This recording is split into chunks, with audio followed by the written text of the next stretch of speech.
انما اموالکم واولادکم فتنۃ لکم، کہ انسانوں یہ اولاد تمہارے لیے فتنہ ہے، یہ مال و دولت تمہارے لیے فتنہ ہے، اس لیے تمہارے لیے فتنہ ہے کہ جب تم اگر اس مال و دولت کو اللہ رب العالمین کی راہ میں خرچ نہیں کرتے، اللہ رب العالمین کے لیے نہیں لگاتے، اللہ رب العالمین کے دین اسلام کو آگے بڑھانے کے لیے اعلاء کلمت اللہ یعنی اللہ تعالیٰ کے کلمات کو بلند کرنے کے لیے اگر تم صرف نہیں کرتے، یہ تمہارے لیے فتنہ ہے، یہ تمہارے لیے وبال جان ہے۔ جب آپ محشر کا دن لگے گا، ساری انسانیت کو اکٹھا کیا جائے گا، بنی آدم کے بیٹوں اور آدم کے بیٹوں، تمہارے بھائی اس وقت تک وہاں سے نہیں رہیں گے، تیرے رب تیرے بارے تیرے مال کے بارے میں سب سے پہلے سوال کرے گا، او انسانوں تم نے مال کہاں سے کمایا، او انسانوں تم نے اس مال کو کہاں صرف کیا۔ اسی لیے اللہ تعالیٰ نے اسے فتنہ سے تعبیر کیا، اسی لیے اللہ تعالیٰ نے اسے اتنا بڑا فتنہ کہہ دیا کہ اس فتنے سے انسان کو بچنا بہت زیادہ مشکل ہے۔ جب تک انسان کے اندر خدا کا خوف نہ ہو جائے، جب تک انسان کے اندر للہیت نہ آ جائے، جب تک انسان کے اندر فکر آخرت نہ آ جائے میرے بھائیوں، تب تک انسان اپنے مال کو صحیح یوز نہیں کر سکتا، تب تک اپنے مال کو اللہ کے راستے میں خرچ نہیں کر سکتا۔ تو اسی لیے اللہ تعالیٰ نے اس کو کیا ہے فتنہ بتایا، کہا اس کے بعد پھر اولاد کو بھی فتنہ کہا۔ اولاد فتنہ کس معنی میں ہے میرے بھائیوں، ذرا سوچئے،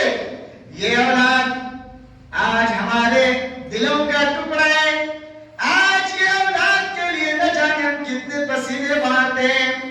جب اللہ کے راستے میں خرچ کرنے کی بات آتی ہے تو کبھی یہی اولاد میرے منہ پہ کہتے ہیں، یہی اولاد کبھی مائیں بن جاتا ہے، یہی اولاد ہمیں اور آپ کو کہتے ہیں ارے یہ بڑا تو کھسک گیا ہے، یہ ہمارے باپ بالکل پاگل ہو چکے ہیں، یہ ساری جائیداد کو اللہ کے راہ میں لٹا رہے ہیں، یہ غریبوں کو دے رہے ہیں، یہ مسکینوں کو دے رہے ہیں، یہ یتیموں کو دے رہے ہیں۔ اگر آپ نے بیٹے کی جھانسی میں آ گیا، آپ نے اگر بیٹے کی بات کو ترجیح دے دی، آپ نے بیٹے کی بات کو اپنے سینے میں رکھ لیا، تو ظاہر سی بات ہے یہی بیٹے آپ کے لیے فتنے بن جائیں گے،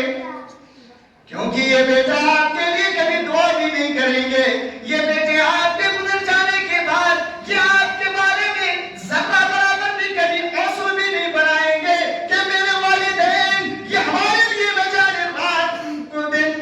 دنوں رات اتنی محنت کیا کرتے، اتنی کوشش کیا کرتے، لیکن کبھی یہ آپ کے لیے خیرات نہیں کرنے والے ہوں گے، کبھی یہ آپ کے لیے دان دشائی کرنے والے نہیں ہوں گے، یہ کبھی اللہ کے راہ میں صرف کرنے والے نہیں ہوں گے، یہ کبھی اللہ کے سامنے ہاتھ نہیں پھیلانے والے ہوں گے، یہ کبھی اپنے رب سے یہ نہیں کہیں گے رب ارحمہما کما ربیانی صغیرا، اے میرے پروردگار عالم جس طریقے سے جب ہم چھوٹے تھے ہمارے منہ میں ہمارے والدین نوالا ڈالتے تھے، اور اے پروردگار عالم وہ مجھے چلنا سکھاتے تھے، پروردگار عالم مجھے پڑھنا سکھاتے تھے، پروردگار عالم ساری چیزیں سکھایا کرتے تھے، کیونکہ وہ اولاد باقی ہو چکا ہے، اس لیے آپ کے لیے وہ دعا نہیں کر سکتا، اس لیے کہ وہ اولاد آپ کا دیندار نہیں ہے، اس لیے آپ کے لیے دعا نہیں کر سکتا، اس لیے کہ یہ اولاد خوف خدا سے دور ہے،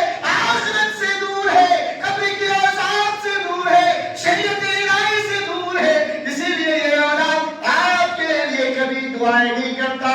اسی لیے اولاد کو فتنہ کہا گیا ہے کہ تمہارے اولاد تمہارے لیے فتنہ ہے۔ اگر اس اولاد کو آپ دینی تعلیم نہیں دیتے، اس اولاد کو آپ آخرت کی دنیا نہیں دکھاتے، اس اولاد کو آپ ایماندار نہیں بناتے، ان کے اندر اخلاص، ان کے اندر للہیت، ان کے اندر خوف خدا نہیں ڈالتے، تو یہی اولاد آپ کے لیے فتنہ ہے۔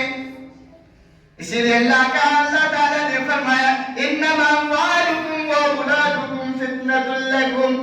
واللہ عندہ اجر عظیم۔ تعجب ہے میرے نوجوانوں، میرے بھائیوں، اللہ پھر آگے فرما رہے ہیں کہ اللہ کے نزدیک اس کا بڑا اجر ہے۔ من ذا الذی یقرض اللہ قرضا حسنا فیضاعف له اضعافا کثیرا۔ اللہ کہتا ہے جو اللہ کے راہ میں خرچ کرتا ہے تو اللہ رب العالمین اس کے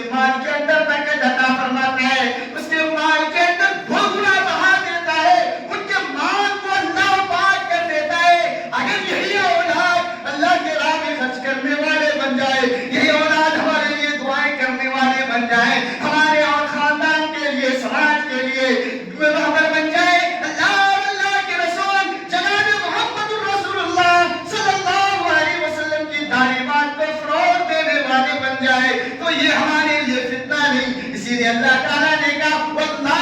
عنده اجر